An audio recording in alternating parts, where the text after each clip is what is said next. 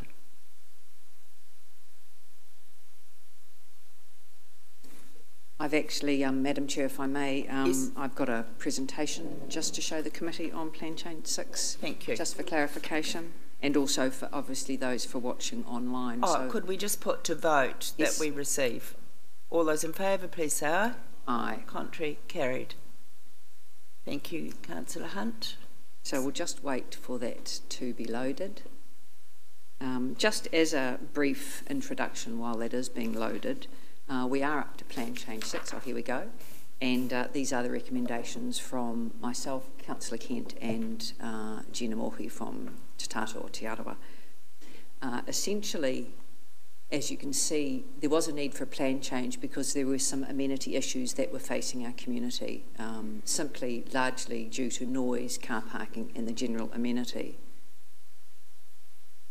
There was a need for a plan change because under our current district plan, all of our current holiday rentals actually required consent. Now, this escaped most of us, but they did require consent, regardless of how large or small they were. The majority of those holiday rentals have been operating for a very, very long period with hardly any complaints to council. And this framework that we have went out as a proposal was set to just provide some balance for some of those issues. So essentially what was proposed was that if there were more than 12 guests staying on a site per night, they would need a consent, and that they would need to provide parking for four cars, for 4 vehicles, so 1 car per guest. And the assessment largely focused on the character and amenity of the environment. Existing property owners would need to comply, and the plan change doesn't apply to the Lakes Bay Zone area at this point. It was publicly notified. There were only 9 submissions and 4 further submissions, and essentially the key themes were rules in the rural area, the number of guests, the number of nights, other mechanisms to manage the issues that had been raised, noise bonds, on-site managers, logbooks. Temporary activities too also was raised, parties, 21sts, those sorts of events that can happen in these rental properties, and a significant issue regarding septic tanks in our lakeside areas. The recommendation from our committee is to accept the proposed changes to the district plan with 2 minor alterations, and one is to address the issue of the effluent disposal fields so that there is a significant note to say do not park over these fields, because that obviously compromises their use, and also it's really important to comply with the temporary event standards. So having a family wedding is perfectly adequate, but having weddings every other weekend, you actually do need resource consent, and we don't want people to think that they can just rent these properties out and use them, what would appear to their neighbours, in a commercial manner without actually applying for consent to do so. So the effect of the plan change, currently with the district, 100% of holiday rentals require resource consent. So the plan change will mean that actually only those large operations will require it. So if they're hosting more than 12 people, then they will require that. Currently, 97% of the bookings on Book a Batch in the last 12 months were for 12 persons or less. Now, obviously, that doesn't cover the other people who use either holiday rental accommodation or rent it themselves, but Book a Batch is a pretty good guide to what is predominantly available in our community. So we feel fairly comfortable that we are capturing the majority of properties here. That's actually the end of the slide. So the essentially what the committee is asking is that you accept our recommendation, and then the next stages are, as you'll see in your agenda, that this will go out for 30 days once the council has signed off. So we're very happy to answer any questions, and also the staff are available should there be any other issues that you want clarification on. Thank you. Open up any questions. Councillor Rokawate. Yes, thank you, Madam Chair. Thank you, Councillor Hunt. You did say that there was a need for a plan change, and I appreciate the work that you've done and the others that have done in looking at this, but we only had in total 9 submissions and 4 further submissions. Is that not an indication that actually things are ticking along okay? Absolutely, which is why we settled on looking at those properties that had significantly caused the problems, and they were properties that had occupation levels higher than 12 people per night. So the smaller family run, where usually there might be a family and a couple of children and their children there, they've never really come to council's attention. If they have, and it might have been a noise, you know, loud family gatherings, that's dealt with in our regulatory department anyway. This was specifically to address those issues that had arisen out of Tionga in particular, where there were 20 plus people staying, there were a large number of cars parking in the street, and it was the accumulation of that effect. So you're quite right, we're not trying to use a sledgehammer to crack a nut here. Can I also have a supplementary question, Your Worship? And I'm not sure, but is the consent process onerous? No, it doesn't guarantee that one will get a consent, but if you had a dwelling where you had beds for 16, then it's reasonable that your neighbours around you have an opportunity to be considered in that, and that the performance standards would look at how many car parks do you have on site for that, how often are you going to be renting it, and that comes under obviously our rating policy, and are you operating it as a full-time commercial venture. So there's a whole lot of other performance standards, and it's about the amenity. So things like making sure that if you do get that consent granted, then mitigating nighttime noise from your neighbours, having set limits on how that could work, that will all come through the consent process. Now, the majority of homes out there, 97%, haven't come to our attention. Most of them aren't a problem, and we're not looking to find problems where they don't exist, but we are looking to deal with those problems for those neighbours who have been particularly bothered, and naturally so, by essentially what appears to be a commercial venture in a residential environment. Thank you. Thank you, Madam Chair. Councillor Kent. Thank you, Your Worship. Through you, I just remind everyone that in the definition of holiday rentals, we specifically catered for the fact that this is only people who are renting a property and paying money to do so. So it does not impact on family gatherings and so on using their own properties. This is only people who are actually renting properties and paying to do so. Thank you. Councillor Maxwell. Thank you, Madam, and to either of you. The one we seem to get many complaints from is sometimes people see a lot of cars either parked outside the house or along the street. Can you tell me what the law says? I mean, parking along the street is lawful, isn't it, or is that going to come into the mix? It is lawful for those residents, absolutely. But if you have a holiday rental, then there is a requirement that there is parking on site. Now, you could have 4 cars stacked back to back along a driveway, that's fine, but actually this is in order to alleviate those problems from multiple cars arriving in a street that may already have a lot of residents' cars parking in there. Yes. Yes, Councillor Stewart.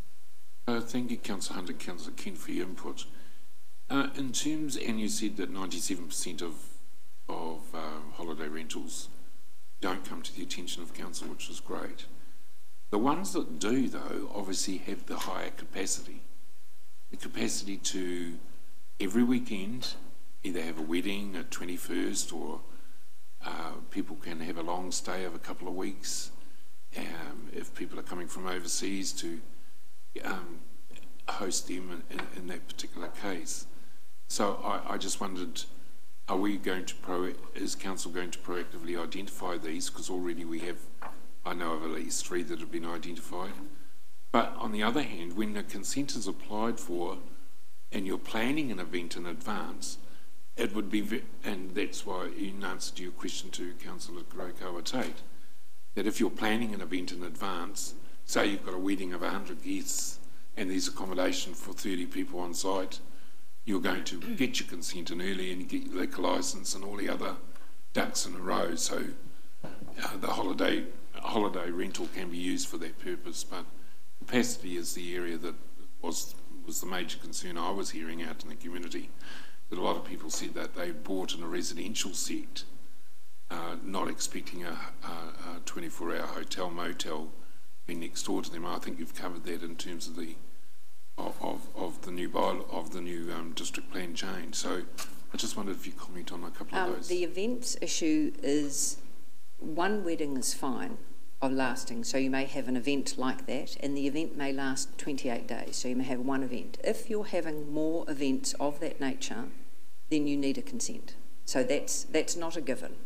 And if your capacity is for 30 people, then that's the capacity. So that would again come out in the consent. So there are some properties that are very suitable for small family weddings, and they're obviously not suitable for very large 100-person events.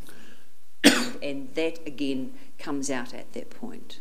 So essentially these properties ought to seamlessly segue into our residential environment, and we hardly notice they're there because families turn up, under 12 people, they visit, tourists, they have a lovely time here, we hardly hear them, their cars aren't a problem, their noise isn't a problem, and they're not hosting big commercial events. And that's basically how they've operated for many, many years in our district. Manaakitanga. And the difference has been that while predominantly in our lakeside areas, these have now moved into our residential urban areas.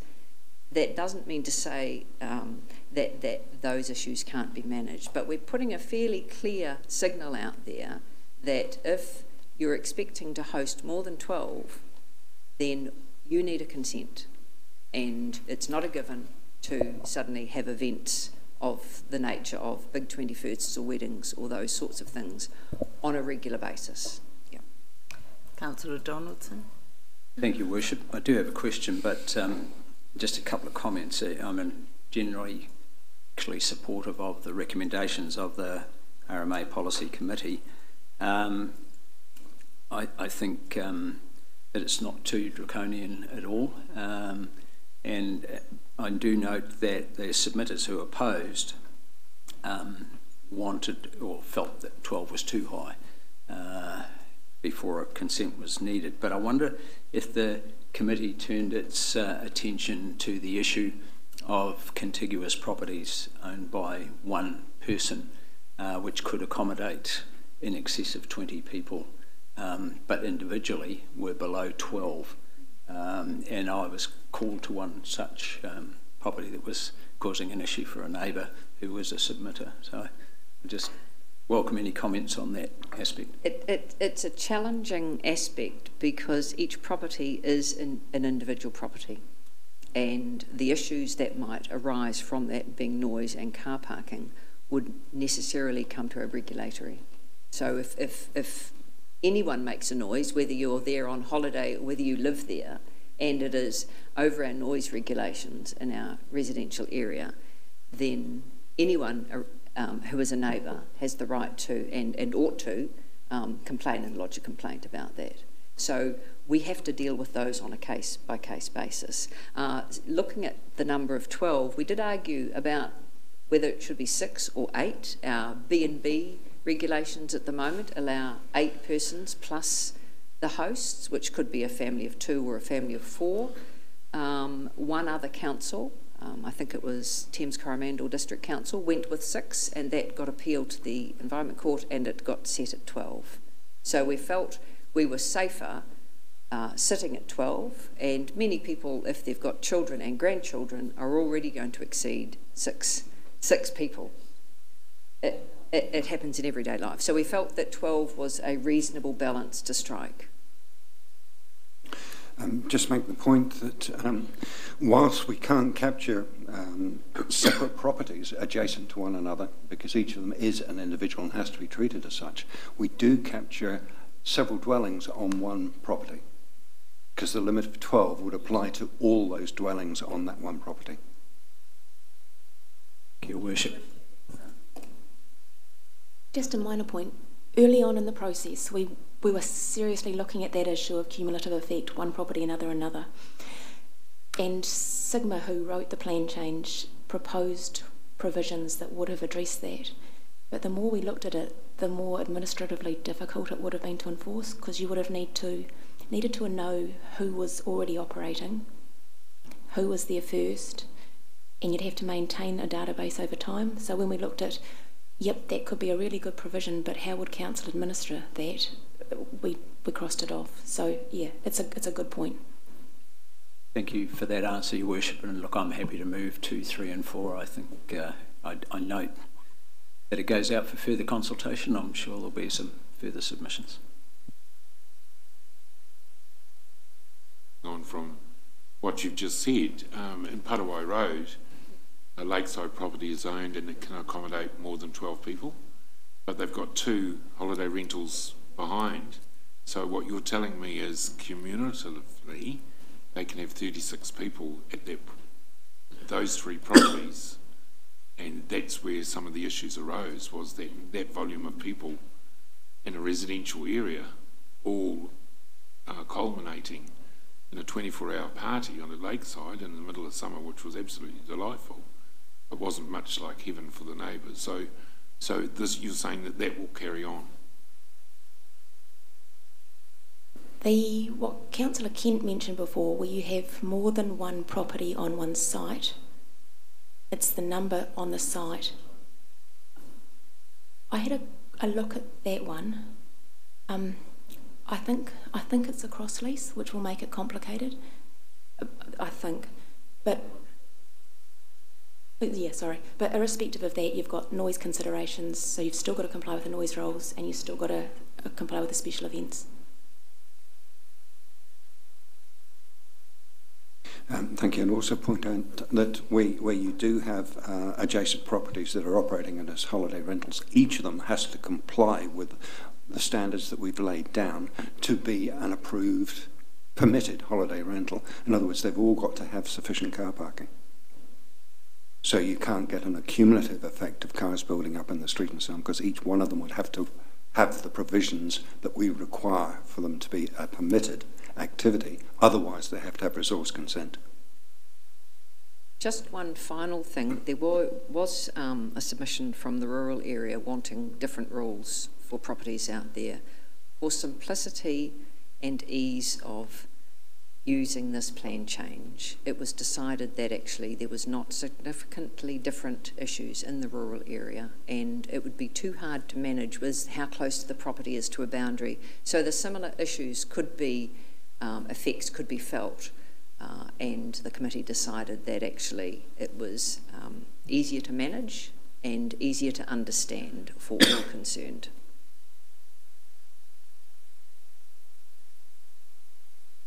Thank you to the committee. I'm finding the committee of great value, really, because it's the detail that we could bog down our committees of council, and you're doing a lot of the work that brings a recommendation to us. And that's exactly why we set up the committee, and at the time it was seen as a little bit radical. But I think it's showing us how well this works, and I thank you for your expertise on the committee. It's much valued by us as councillors that can't be over all of the detail all of the time. So I'm going to put the motion. All those in... Need a seconder. Oh, we needed a seconder. We stopped. Yes. Do I have... Yes, Councillor Rotorua. I'll put the motion. All those in favour, please say aye. Aye. Contrary, carried. Right. Thank you very much. So we move now to adopting the long-term plan, recommendation 1, page 71 in your order paper, and Una's going to come forward. And could I also, oh good, Una, I'll introduce him. Anton, is he going to sit beside you? Anton Labuschagne, our auditor, and Thomas, welcome all of you. And this has been a long-awaited moment, several months in fact. So I'll ask first for a mover and a seconder that the report adopt the final long-term plan be received. Thank you. Seconder, Councillor Hunt. All those in favour, please say aye. Contrary? Carried. Thank you. Una, you're going to now present for us and overview the report. Good morning, Mayor and Councillors. So this morning does mark a rather momentous day, really, and I would like to welcome Anton from the Audit New Zealand, who will, after I do a bit of a presentation, I will hand over to him for him to give you an overview of the audit opinion. But first of all, I just wanted to briefly go back through the development of our LTP and just reflect on the purpose of this LTP and what it means. So the long-term plan 2018 to 2028 is now our guiding document for the district over the next decade. This is the piece of work that now connects our vision with action. And just to remind ourselves about that process, starting with the Rotorua 2030 vision, our bold aspirational plan for our district, further developed by the spatial plan that sets the shape for our district and will be about to be adopted very shortly as well. Keeping those two pieces of visionary work and direction in mind, this now, our funding and delivery plan, the LTP, provides the action that you as a council are going to lead this district in moving the district forward. So this plan has been developed over the past 10 months with yourself and with the community. And when we began this journey, we set out to balance community expectations and priorities with those increasing demand for services and infrastructure, and at the same time being very cognizant of our available financial resources. There was a challenge, and you put a very bold question out to the community. And you asked the community if they had the confidence in Rotorua to invest in the future of our district and our people. We were looking for feedback around, is our district willing to come on board and help to colour the future for ourselves and for our tamariki and mokopuna, for the progress of this wonderful district we all call home. When we went out and consulted with the community, we took out a consultation document that was based around a number of themes and proposals. We were looking at the revival of our facilities, reinvesting in what we currently have, redevelopment of the Aquatic Centre, reopening the museum and the Sir Howard Morrison Performing Arts Centre. We had a strong focus on environmental sustainability and major investment in our wastewater treatment and disposal, and expansion into rural waste management services. We looked at how we are growing as a district, what are going to be our infrastructure requirements for the future, and who should pay for that. We also had a focus on keeping the foot on the pedal of progress, going back to and reaffirming our big moves and key projects like the lakefront, Waka Forest and Kurau Park. But all of that can only be achieved through that last theme there around funding and delivery. We've provided all of this and been able to fund it and how we're going to fund it, but at the same time looking to see how we're going to achieve that vision. This is a bold plan, And remember, that plan is based around the priorities of investing in current infrastructure and services, how we're going to enhance and strengthen opportunities that continue to drive the district forward, and a provision of a very prudent financial strategy. All of this keeping in mind for Rotorua to be the best place to live, work, play and invest. And the community supported this plan. You went out with an engagement activity over a 6-week period, taking quite a different and bold approach again to your engagement. 6 weeks worth of face-to-face interaction with various community groups, on site, being in containers, talking to youth, and you yourselves hearing and being guided by that community feedback has culminated in bringing together this plan today. So that's the overview of the development, but equally just as important is the LTP by the numbers. And at this point, I'm going to hand over to Thomas, and he's just going to take us through and just remind ourselves of where everything that we're setting out to achieve that links that action through to our vision, what that means by the numbers. Thank you, Una.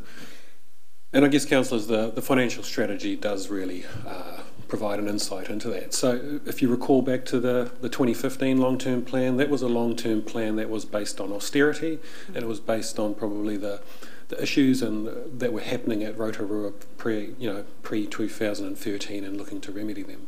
Since then, Rotorua has changed significantly. We are facing significant growth, and we are also looking to invest heavily into our existing infrastructure as well as growing that asset base going forward. And so therefore this plan has changed from that and is focused on growth and taking Rotorua forward.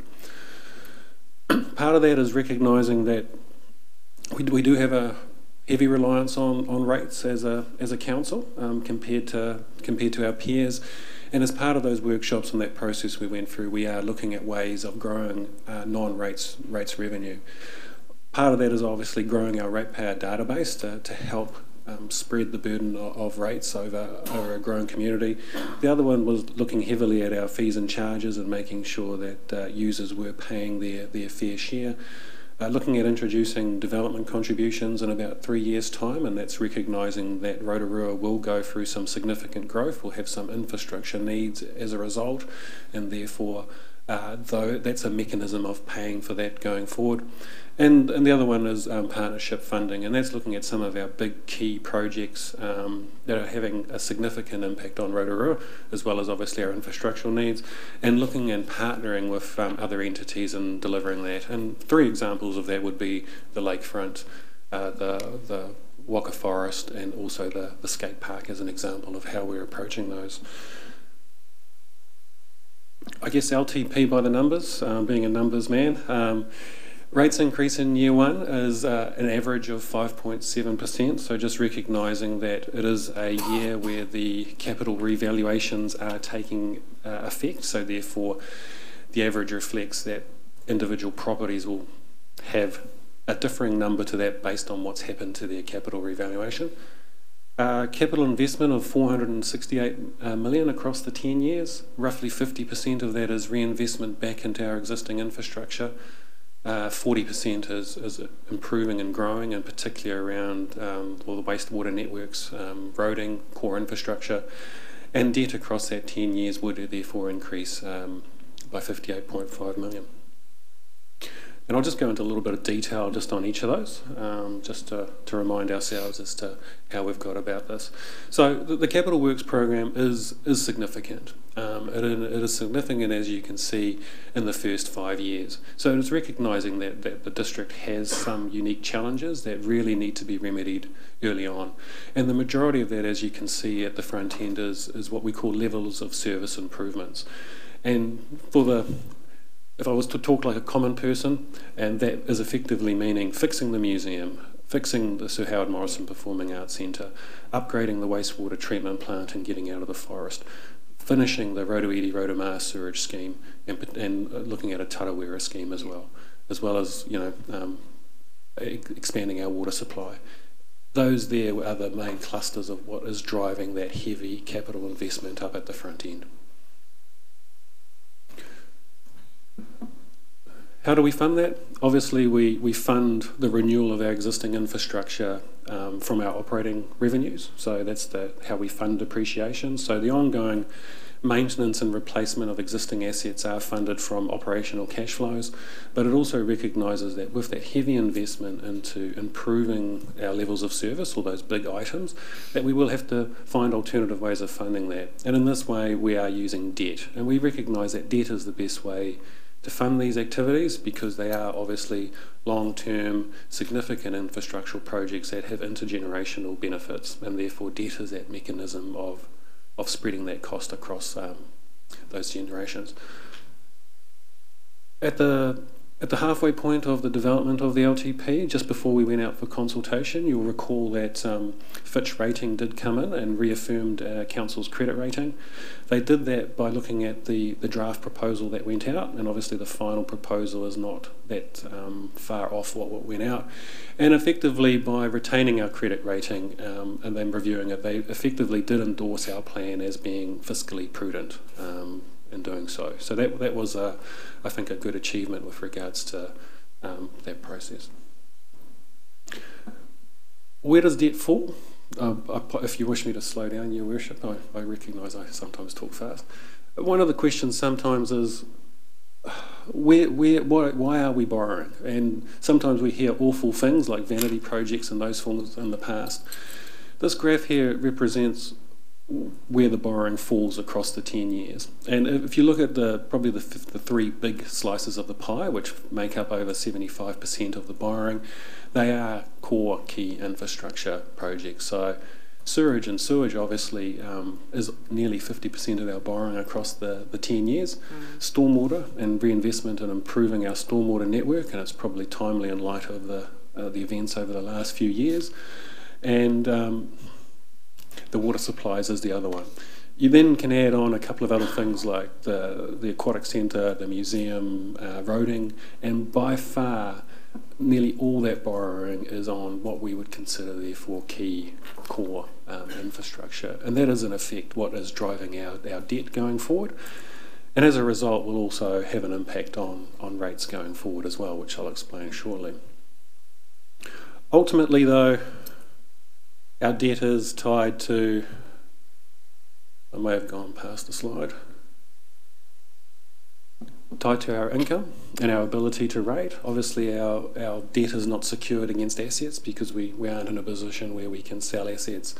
The green line on here reflects our new proposed debt limit, so we obviously are looking to increase that debt limit, and what it highlights is though while the debt limit has been increased and it's not lifted to the maximum of what we could do, it still therefore leaves a significant borrowing capacity in the future because we never know what the future may bring and the uncertainty that it brings, so we've prudently left sufficient borrowing capacity going forward for the unknown, and hopefully the unknown doesn't occur.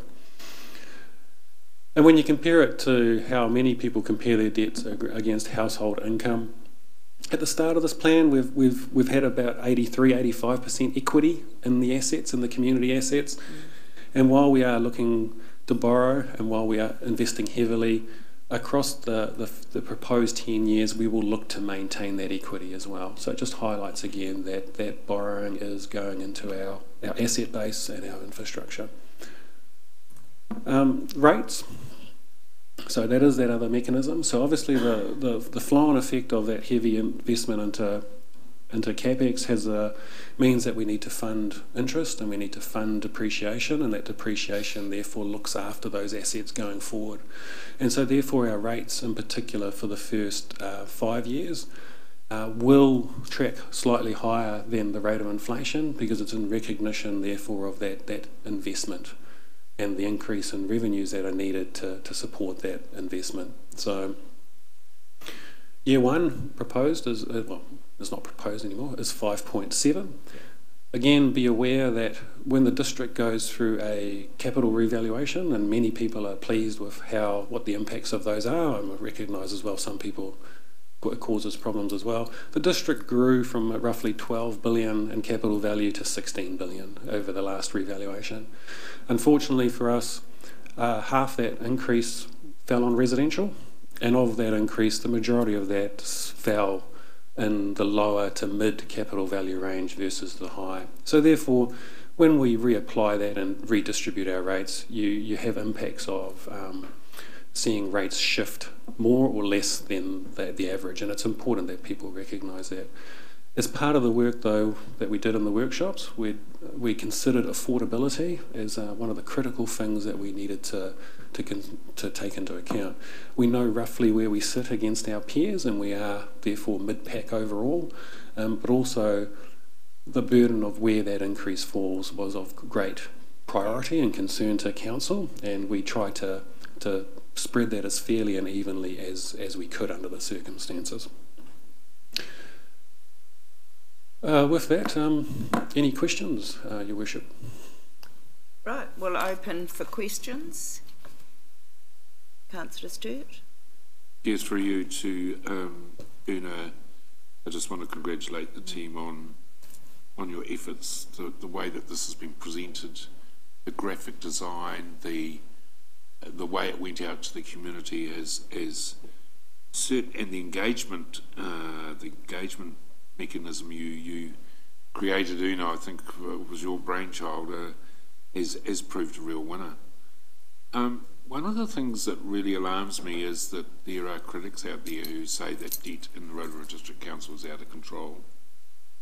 But it's interesting that in your presentation, Mr. Collo, that Fitch, and I've written it down because I need to quote it, have endorsed the plan as fiscally prudent. And that, to me, says it all. And the other thing is that 75% of the borrowing is for infrastructure alone. They're not vanity projects or nice-to-haves. They're absolutely necessities that if we don't provide for, we're going to be accused of shortchanging the ratepayers in the future by not making allowances for the growth that we are now experiencing. So I say you've summed it up very well. My question is, are you confident, and I'm certainly going to hear from the audit man in a minute, but you're confident that the pitch that we've made, as you said, Una, is bold, but is going to meet the objectives that we set through our LTP and the expectations of our community? I think, for you, Madam Chair, without a doubt, I think it will meet the expectations of the community. Any other question? No? Goodness. Just before I ask Anton to present the findings of the audit opinion, I just want to hand over to Anton the letter of representation from Mayor Steve and from Jeff Williams, and a couple of copies, signed copies of the LTP document.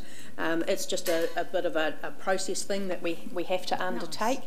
Nice. And just to follow on with that upon us handing over that part of the paperwork, Audit New Zealand, when after Anton has presented his verbal opinion to you, and on adoption of you adopting the plan, Audit New Zealand, through Anton, will provide us with a copy of that audit opinion, which we will then include into the final document, and at which stage the final document will be publicly made available through print and particularly online. So I'd like to hand over to Anton at this point.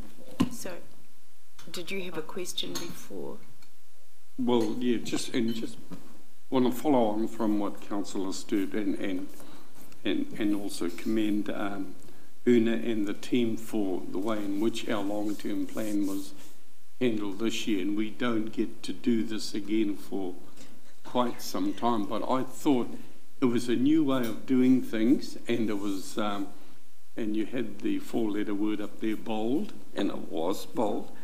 But the other thing I found very helpful was the 12 to 14 workshops type of things that we as councillors had, and that did help for us to understand, because there were lots of things involved. Okay, we don't have to have that again for some time, but do you see into the future times where some major thing may come up, we may need to have a similar session for us? Yeah, and congratulations to the staff. Yes, there will be at times, and I think workshops are a very valuable piece of work to give yourselves the opportunity to discuss how things should be developed and where direction should go, and where those opportunities arrive, we will endeavour to run and host more of those. Councillor Donaldson. Thank you, Worship. My question is around, it's really relative to the next item, the setting of rates, but it was in Thomas's presentation. So do you want me to ask the question? Ask it now. So it was just regarding year 5 and the 8% increase in that year because of the coming on stream of Tarawera sewage and the targeted rate.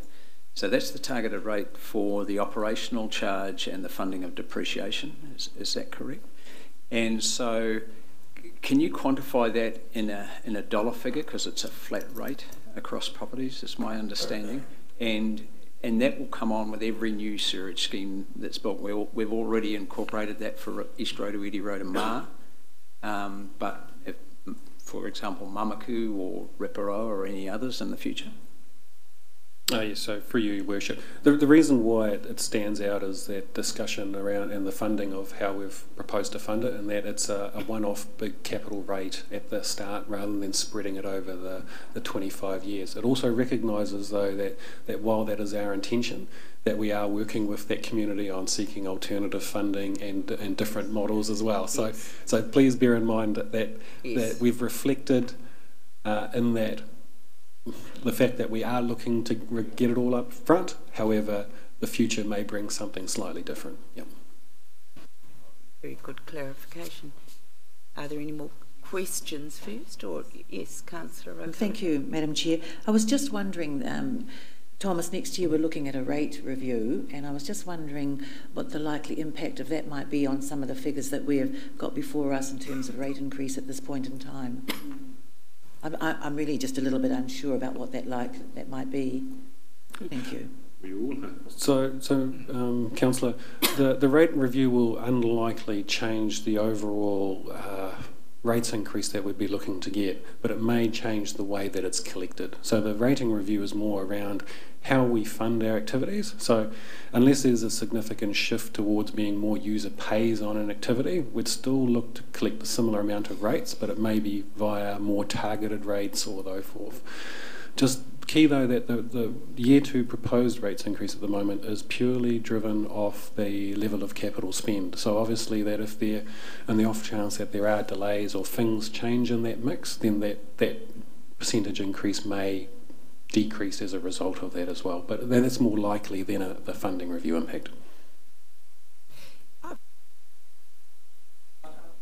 I'd like to make some comments at the end, but the bit that I found so interesting was the process of engagement, and as opposed to that old paradigm of hearing submitters, because those of us that got really busy, and we were, and going to workshops and every meeting that we went to a pop-up, and would we, in your view, Una, because you did oversee this project really, which was the richer? The old way of getting submitters in, putting it out there as a document and then calling for submissions, hearing them, perhaps not doing much about what was heard anyway, as opposed to the way this built over time. Do you want to give us a bit of a view on that? Because you ran the process.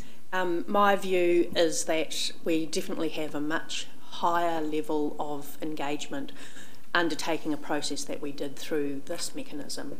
I think we have gone where community groups and people and individuals are, where they are comfortable to have conversations with us. And in particular, when we go to where they are around interests that they have, you're more willing to talk about something that's dear to your heart rather than being invited and being unsure about coming into a highly political environment sitting around a table like this. So I do believe that we've had a much higher level of engagement and awareness through this process, and something that we've learnt lots of lessons from as well, and we can only improve on going forward as well.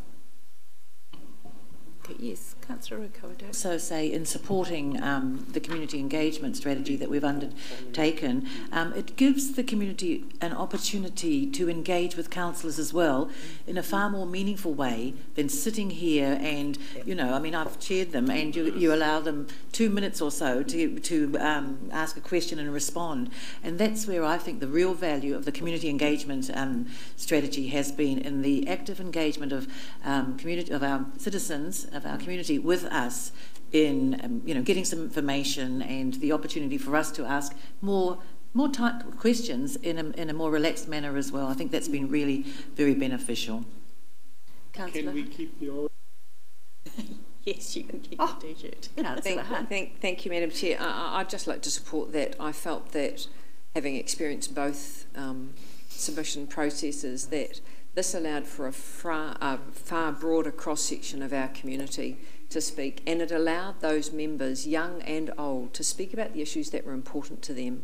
The problem with the document, and you can see how thick it is for many people in our community, the very size of it, the very in-depth detail of it simply frightened people off, and they didn't really think that their issue about a footpath or an aquatic centre or a lake ramp or anything else that was really important to them, including the big issues like our museum, was actually going to be found amongst all of that.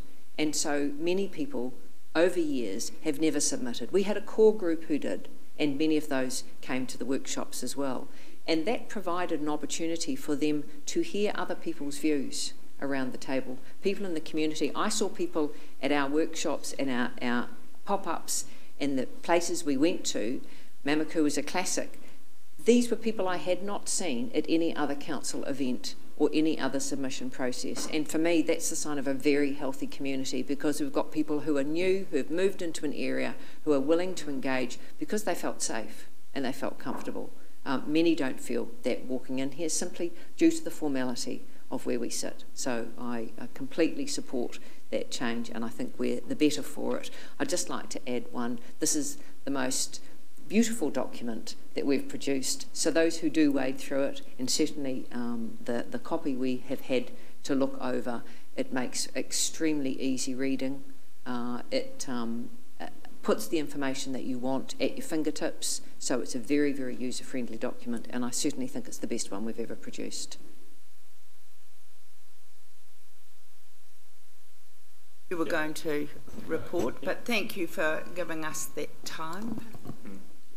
Good morning, councillors. Thank you for the opportunity to address you today. Clarence, who's the audit director, couldn't make it because there are a number of councils adopting the long-term plans today, and we're all just trying to spread ourselves amongst all the councils. So he's asked me just to speak on his behalf. Pleased to be here today to issue an unmodified independent auditor's report on the Rotorua Lake Council's 1828 long-term plan. In our opinion, the plan provides a reasonable basis for long-term integrated decision-making and coordination of the council's resources and accountability of the council to the community. The information and assumptions underlying the forecast information in the plan are reasonable, and the disclosures on page 291 to 293 represent a complete list of disclosures required by Part 2 of the Local Government Financial Reporting and Prudence Regulations Act, and accurately reflect information drawn from the council's audited information. The last time we spoke to you, we said the consultation document was a document written that clearly set out the key proposals for the consultation, including the options available and the impacts thereof. Sorry. Since then, you've consulted with your community, listened to what they had to say, and made the necessary changes. We checked to ensure the changes that were made were done correctly. Does the plan explain clearly what it will mean for the community? Yes, we think it does. The plan provides adequate disclosure in relation to the expenditure needs facing the council over the 10-year period and the council's proposed funding mechanisms for these needs. There are adequate linkages between the financial strategy and infrastructure strategy, and there, as Thomas pointed out, there's a mix of purpose on the capex proposed over the life of the plan. That's renewals, growth-related, improving levels of service, and then operational expenditure to maintain the assets. The long-term plan includes an appropriate set of financial parameters and forecasts against which actual performance can be assessed. We satisfy the performance measures, including the plan, provide adequate basis for Council's future reporting. The Council now needs to ensure there are systems in place to monitor its actual performance against budgets, levels of service and performance measures included in the plan. These systems will assist in the annual reporting process as well as internal monitoring and reporting to Council. There are also a number of new measures where there's no current equivalent measure. Therefore, the target is to find a baseline information and improve from there on. So we've just recommended that Council ensure that the baseline data is in place. A successful consultation document and long-term plan process is heavily reliant on effective planning for the whole LTP project. The development of an LTP is a significant and complex project, and a comprehensive plan is required. And we also note there's been a significant improvement in the process since 3 years ago when the statutory deadline was breached. So well done on implementing an improvement plan for the LTP process.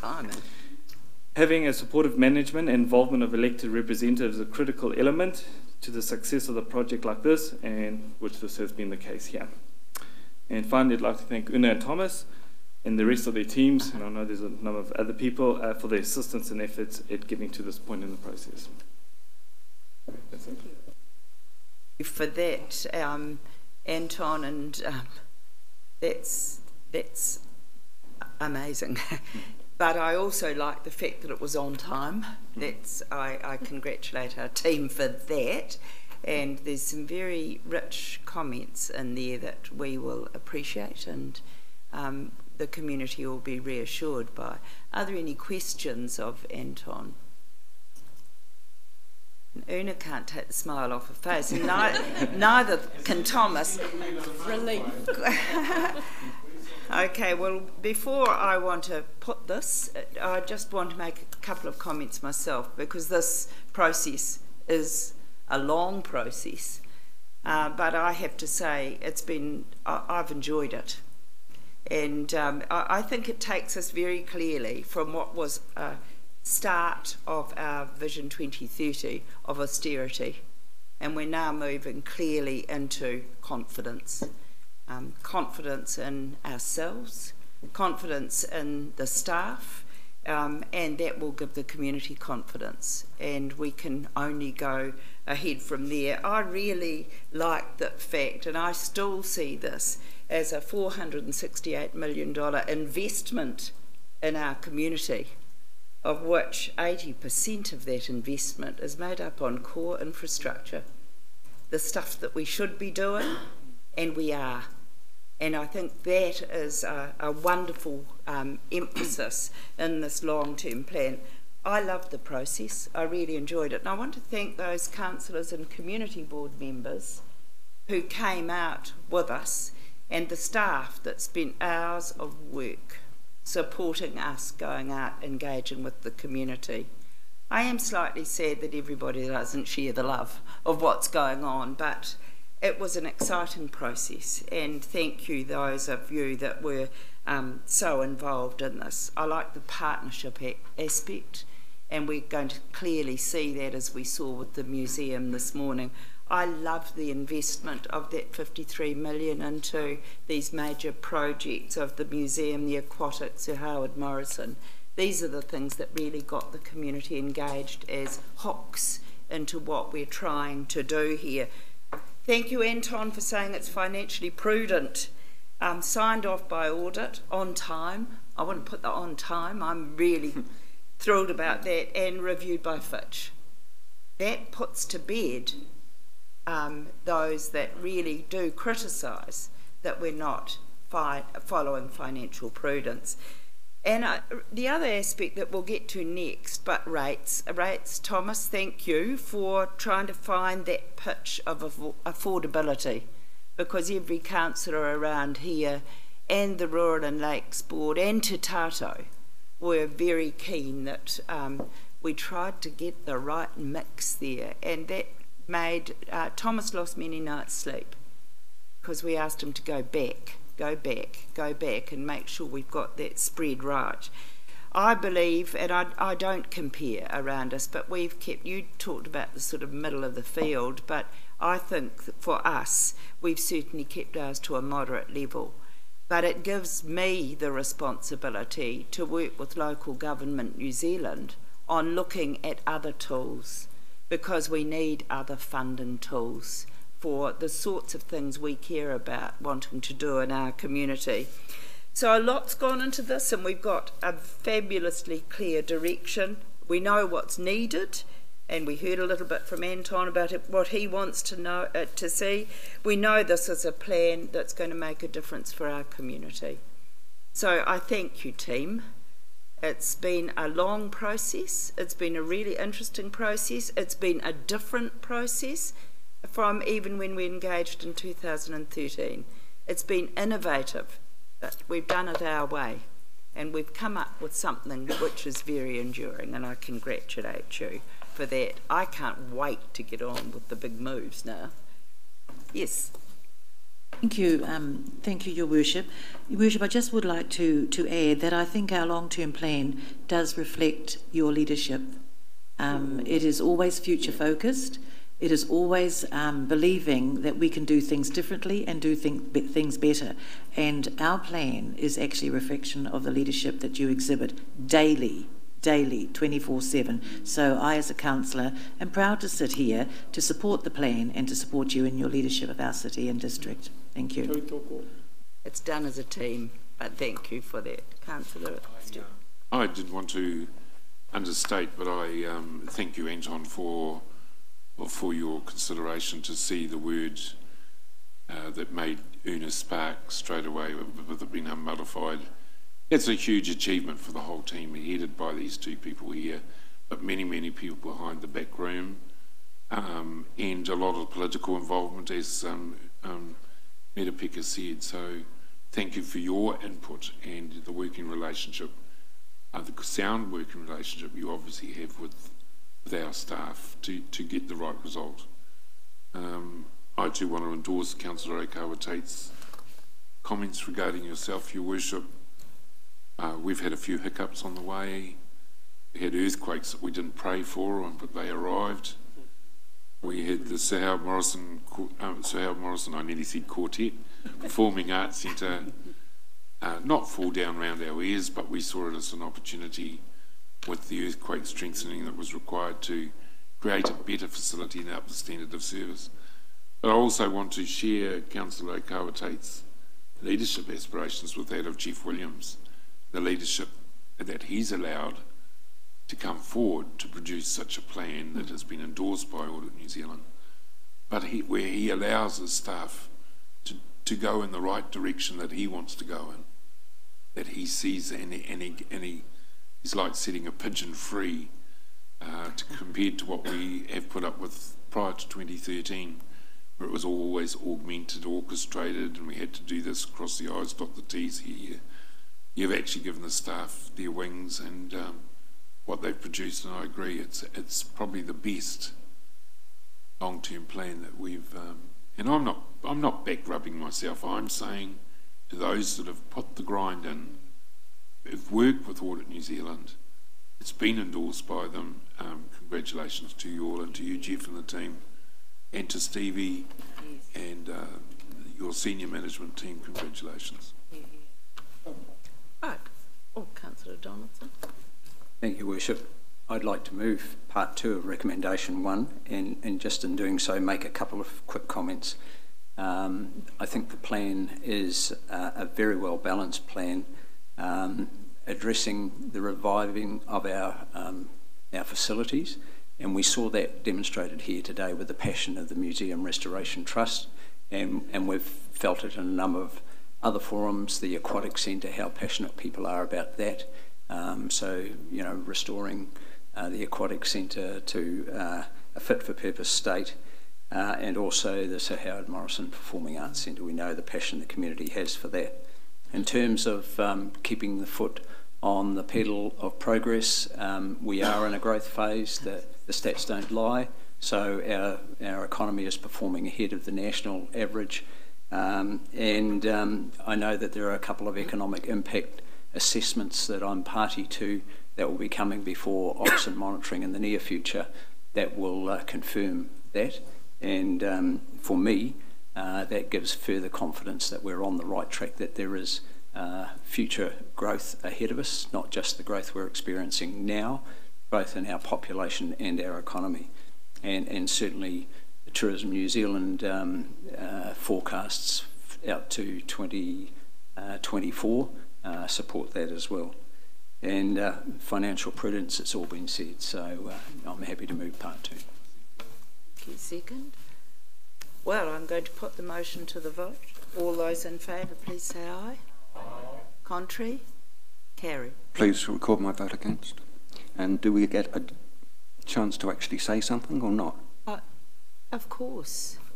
I've been going round the table. Sorry, Councillor Kent, I didn't see. But we put the motion to the vote. So, okay. Sorry. It's gone. Thank you. Now we move to recommendation 2, a mover and a seconder to receive the report, that the report setting council rates for the year 1st of July 2018 to the 30th of June be received. Do I have a mover? Thank you. Seconded Councillor Rotorua Tate. Put the motion to the vote. All those in favour, please say aye. Contrary? Carried. Thomas, you're going to overview the second part. Thank you, Your Worship. Obviously, this paper is it's quite a technical paper, as it is just the formalisation of the setting of the rates. But I just thought I'd take the opportunity to just give a bit of an overview of where we arrived at with the overall rates and hopefully give a bit of context. So one of the things we did do for this process, we tried to squeeze, obviously, the rates increase down as much as possible. We started out substantially higher than where we were, and we've obviously put pressure on the organisation to drive that down. If you look at the average of 5.7, just a reminder that is an average which is impacted by those capital value changes. Roughly 1.5% of that reflects the change and the increased costs of the waste management service, so that will be delivered via a targeted rate. Roughly 2% of it is the inflationary increase that we apply, and the balance of it is a reflection of the heavy investment into capital expenditure, but also recognising things like the closure of the Sir Howard Morrison Performing Arts Centre, loss of revenues and some of those aspects of it. And that overall builds the picture of how we arrived at the 5.7%. I think, Your Worship, I did agonise many nights, and the team, who unfortunately have disappeared, but I still see Murray up the top there, and the multiple rates modelling I got him to do. We did have quite a heavy focus on trying to spread that increase as fairly as possible. In a year with that revaluation, and what happened in that revaluation caused us some significant grief. We think under the circumstances we found a good balance, and that was achieved obviously by the changes to some differentials and the uniform annual general charge, which I appreciate many people don't know what I'm talking about there, to try and get as fair a balance as possible. But the unfortunate thing for me was that ultimately, though, because of what's happened in the revals, the lower end of the capital value market for residential will therefore pick up a slightly larger portion than the rest, and there was no way for me and the team to mitigate that with the tools that we had available at the time. So we did our best, and hopefully each individual will be able to go on the calculator online and see what their increase is relative to what's happened with their capital value change. So thank you. Open for any questions? Been well hammered out, I think. Dave, did you have a question? Sorry, I didn't. Yeah, I just sort of had one, because I think we're all looking forward with eager anticipation for the rating review. When we get to that, and when we have a look, and if there is the opportunity to spread the burden in a different way and capture new revenue through particularly, and I'm talking about the Association of Moteliers' concerns around short-term holiday accommodation that's not currently paying, in their view, fair contribution to business and economic development targeted rate. If we can obtain more revenue through that, would we then look at perhaps the general rate coming back in a subsequent year annual plan, having gone through the rating review? So, yes, Councillor, that is definitely, well, I guess, one of the goals of a rating review, and bearing in mind that there's different goals depending on which sector of the community you come from. So some sector of the community are quite happy and willing to have more on the general rate, and other parts of the community would like to see more targeted rates. And so therefore, if you do see a shift towards more targeted rates, then obviously you'd get the reduction, the commensurate reduction in the general rate. So that is something that we would be looking forward to. Just following up though on the Airbnb and Book a Batch, so we've got a project plan in place at the moment that you will see a significant change in the community. So I guess just a little bit of a heads up that we were under clear instructions previously to become more proactive. We've done quite a bit of work over the last 6 months of understanding how we would do that. We've been made aware now of some new technology that will enable us to make our lives a little bit easier, and we're putting a plan in place to become more proactive in that space. So that will see a redistribution of the rates as well, but unfortunately may see a portion of the community that may not be happy with the rating changes as well. Are there any other questions? Right, well, we now need a mover for part 2. Thank you. Seconder, Councillor Donaldson. All those in favour, please say aye. Contrary, carried. Now we need a resolution. Record my vote against. Again, thank you. Could I?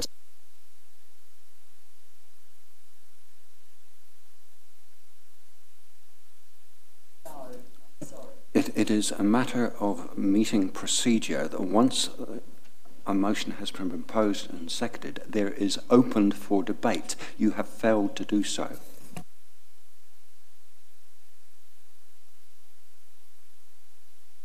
You are absolutely correct. I'm sorry, I thought you were saying that I hadn't heard your vote. Right. We now need a resolution to go into public excluded to adopt the confidential minutes of the previous meeting, to approve a contract extension for the roading network, and to approve a contract for minor stormwater works. Moved, thank you. Seconded, Councillor Donaldson. Yes.